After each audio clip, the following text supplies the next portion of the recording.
Welcome to Neuroscience Update, presented by Naidi Bahradian. I'm an electrical engineer who has passion for neuroscience. Within this video, you are going to hear about the latest updates of neuroscience. Hi, today I'm going to talk about a paper of title Microbes and Alzheimer's Disease. A worldwide team of senior scientists and clinicians have come together to produce an editorial which indicates that certain microbes, a specific virus, and two specific types of bacteria are major causes of Alzheimer's disease. Their paper, which have been published online in a highly regarded peer-reviewed Journal of Alzheimer's Disease, stresses the urgent need for further research and, more importantly, for clinical trials of antimicrobial and related agents to treat the disease.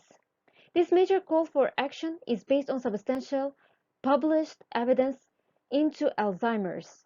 The team's landmark editorial summarizes the abundant data implicating that microbes, but until now, this work has been largely ignored and dismissed as controversial, despite the absence of evidence to the contrary. Therefore, proposals for the funding of clinical trials have been refused, despite the fact that over 400 unsuccessful clinical trials for Alzheimer's disease based on other concepts were carried out over a recent 10-year period. Opposition to microbial concepts resembles the fierce resistance to studies some years ago which showed that viruses cause certain types of cancers and that a bacterium causes stomach ulcers. Those concepts were ultimately proved valid, leading to successful clinical trials and the subsequent development of appropriate treatments. Sterile red blood cells were seen to contain dormant microbes, which also had implications for blood transfusions. There is evidence that Alzheimer's disease has a dormant microbial component and that this can be woken up by iron dysregulation. Removing this iron, which slows down or prevent degeneration, they can't really ignore all these evidences. The microbial presence in blood may also play a fundamental role as a causative agent of systemic inflammation, which is a characteristic of Alzheimer's disease, particularly the cell wall component and endotoxin lipopolysaccharide. Furthermore, there is an ample evidence that this can cause neuroinflammation and amyloid beta plaque formation. The findings of the editorial could also have implications for the future treatment of Parkinson's disease and other progressive neurological conditions. Many studies, mainly on humans, implicating specific microbes in the elderly brain, notably herpes simplex virus type 1 HSV1, chlamydia, pneumonia, and other types of spirochetes in the etiology of AD.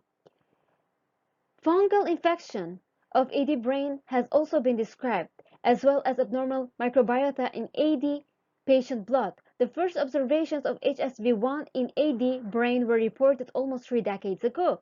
The ever-increasing number of these studies, now approximately 100 studies in HSV1, warrants re-evaluation of the infection and AD concept.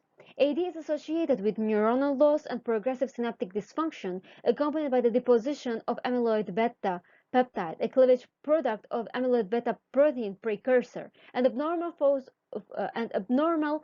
of tau protein, markers that have been used as diagnostic criteria for the disease. This constitutes the hallmark of AD, but whether they are causes of AD or consequences, it is still unknown. It is suggestible that these are the indicators of infectious etiology. In the case of AD, it is often not realized that microbes can cause chronic as well as acute diseases, that some microbes can remain latent in the body with the potential for reactivation, the effects of which might occur years after initial infection, and that the person can be infected but not necessarily affected, such that controls, even if infected, are asymptotic. Thank you for watching the video. If you like the video, don't forget to like and follow my page so that you can get other updates in the future. Thank you.